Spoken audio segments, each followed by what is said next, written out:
Assalamualaikum warahmatullahi wabarakatuh. Bertemu kembali di channel Widya di Surga. Mudah-mudahan sehat selalu ya. Ini gak ada habis-habisnya, terus apa ya? Terus bertamu ke saya sampai saya bosan melihat wajah Mas Amin. Mudah-mudahan pesannya berkah. Mudah-mudahan sehat ya. Itulah, dan segera dapat jodoh. Amin. Makanya Amin. yang saudari menonton silakan dinikmati wajah-wajah ini. Ini kuat, fisik jauh luar biasa. Kenapa? Karena keturunan Papua. Ini anak buahnya Titus Bonai, buah Salosa. Ya, langsung saja. Sahabat-sahabat, ini Mas Amin mau tanya kembali. Monggo Mas Amin. Iya, jadi saya dari masa kecil gitu sampai terakhir kuliah juga ada beberapa orang teman, satu dua membahasnya tentang hal-hal wilayah.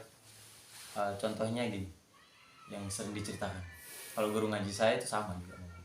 Tidurnya orang berilmu itu lebih baik pokoknya gitu dibandingkan ibadahnya orang bodoh.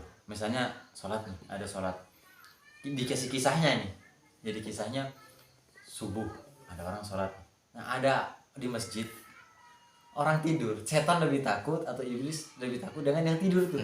Nah itu kayak gitu kurang lebih yang saya ingat. Itu maksudnya seperti bagaimana, mungkin karena udah lama juga. Ini menarik sahabat-sahabat ya, ini menarik. Mungkin memang di konten-konten yang lain sudah saya sampaikan. Ini memang apa, tidurnya orang bodoh, tidurnya orang berilmu dan masih lebih baik daripada sholatnya orang bodoh. Kenapa kok begitu? Apakah ini tidak adil? Bukan tidak adil. Kenapa? Kalau orang sholat, kadang orang sholat yang tidak berilmu atau tidak punya syariat yang ada. Misalnya, Allahu Akbar, Bismillahirrahmanirrahim. Kadang-kadang baca lafaz saja sudah tidak karu-karuan, tidak apa. Kadang-kadang pola pikirnya, tuh tadi saya naruh uang, taruh di mana ya? Kemana-mana gentayangan. Sudah sholatnya pun sudah salah, pola pikirnya masih mana? Di mana?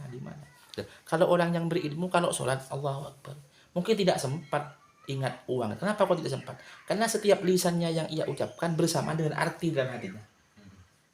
Iya, nggak ada celah ya. Nggak ada celah.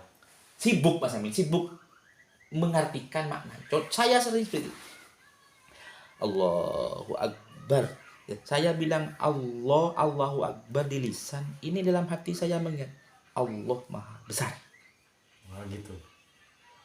Subhana rabbiyal azim wa lisan. Subhana rabbiyal azim dalam hati. Subhana maha suci Allah, maha suci Allah. Apalagi gini. Rabbil firli lisan, Rabbil firli hati. Allah ampuni dosaku warhamni, kasihanilah aku wajibuni. Ya, ini penting penjelasan ini ya. Gak ada celah untuk mengingat hutang di luar sana. Apapun di luar.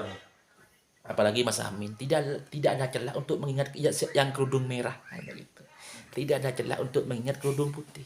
Iya, harus begitu. Nah, sedangkan orang yang tidur, orang yang berilmu, baiknya bagaimana? Tidurnya itu, kalau yang baiknya, satu, tidurnya sebelum tidur sholat dulu, sholat hajat dulu. Kadang-kadang walaupun tidak sholat hajat dulu, kadang-kadang diawali dengan doa tidurnya. Doa dulu. Kan sudah pahala. Ya, setan kan tidak mungkin mendekat. Sudah dibentengi dengan doa. Dengan doa tadi. Satu. Ya. Yang nomor dua, ya Allah, saya tidur sekarang karena besok saya mau bekerja untuk anak istri. Pahala lagi. Diniatkan ibadah tidur. Tidurnya pun jadi ibadah. Doanya pun jadi ibadah. Sedangkan yang sholat, terus setelah tidur baca doa lagi. Masuk kan? Masuknya. Ya. Tapi biar nggak salah paham, bukan berarti cari ilmu tidur saja. Kemudian ini yang saya maksud. Ini yang menarik. Bukannya tidur dapat pahala. Kalau tidur dapat pahala doang, ya tidur aja udah. Bukan begitu kan maksudnya. Bukan. Tapi nyambung kan apa yang saya jawab? Ya, maksud. Saya paham, cuman kadang-kadang kan ada bisikan, mungkin pikirannya maunya aneh-aneh kan, jadi kayak gitu. Keluar jalur jadinya. Ya. Makanya intinya kan bukan berarti kita cari ilmu tidur saja. Nah, sahabat-sahabat, teman-teman, Ini ada cerita menarik juga ya. Iya, iya. Menariknya begini Mas Amin. Gimana? Setan itu mengganggu manusia. Itu tidak semua setan itu bisa masuk kepada semua orang. Tidak semua. Setan itu tidak bisa masuk ke semua hamba Allah. Kenapa? Setan itu biasanya setan itu kan punya prajurit. Setan itu menugaskan mengganggu manusia, menggoda manusia. Itu biasanya sesuai dengan kemampuannya. Oh, sesuai Kapasitasnya. Apa orang bilang pangkat? Iya. Loh, kenapa kok begitu? Apakah saya ngarang? Bukan ngarang. Ada cerita nyata itu. Mungkin para subscriber saya ada yang tahu bagaimana ceritanya Kiai Barsiso. Gimana? Belum pernah dengar. Namanya juga belum, terus terang. Ini ada cerita, ada seorang kiai besar, Kiai Barsiso. Saking hebatnya Kiai Barsiso itu, muridnya bisa terbang. Muridnya bisa terbang. Apalagi seorang kiai. Kiai Barsiso itu dari kecil sampai besar itu ahli ibadah, sedikit pun tak pernah melakukan maksiat. Iya. Tapi itu adalah berakhir dengan cara su'ul khotimah dan masuk neraka. Seorang kiai besar, santrinya itu ribuan, itu masuk neraka. Kenapa kok begitu? Kenapa sebabnya? Karena setan itu menggoda sesuai dengan kemampuan. Jadi yang ditugasi oleh setan yang alim. Jadi setan yang alim, bukan setan yang bodoh. Yang apa kata setan? Assalamualaikum. Waalaikumsalam. Itu kayak katanya setan. Menarik ini. Itu gimana? Jadi setan itu menggoda, mungkin panjang ini ceritanya kalau kayak bahasa Mas. Ya, jangan terlalu panjang. Iya, mungkin akan saya kisahkan di konten yang lain. Karena video ini mahal ya. Oke. Ini waktu juga udah malam. Waktu udah malam. Video jam 12, Pak. Jam 1. Video ini dolar ya. Aduh. Iya. Jadi itu Kiai Barsiso itu begitu. Jadi orang yang ibadah pun seperti itu.